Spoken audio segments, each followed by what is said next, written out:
Hi and welcome to this short video demonstration of RevTrak Insights.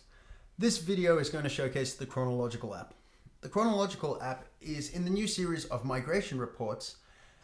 The migration reports focus on transport detail and draws on the rich functionality that is offered in our flagship product, RevTrak Platinum.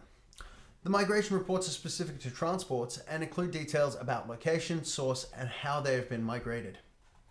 So let's have a look at Chronological.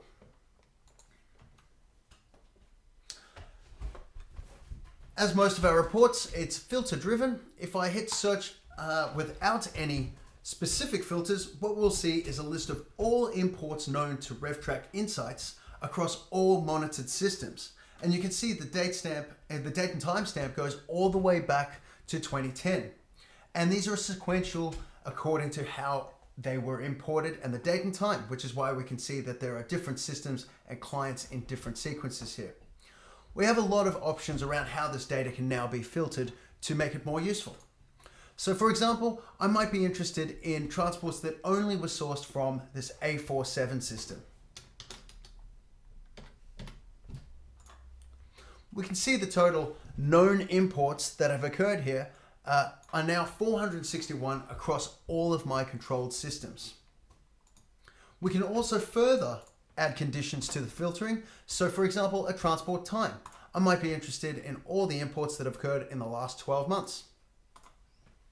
Here we can see there are 90 transport imports sourced from A47 across all of my controlled systems over the last 12 months.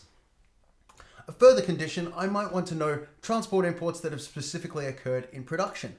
So I could add here a system equaling production and add that to the filter criteria. We can now see that 10 transport imports have occurred over the last 12 months into my production system with the source of A47.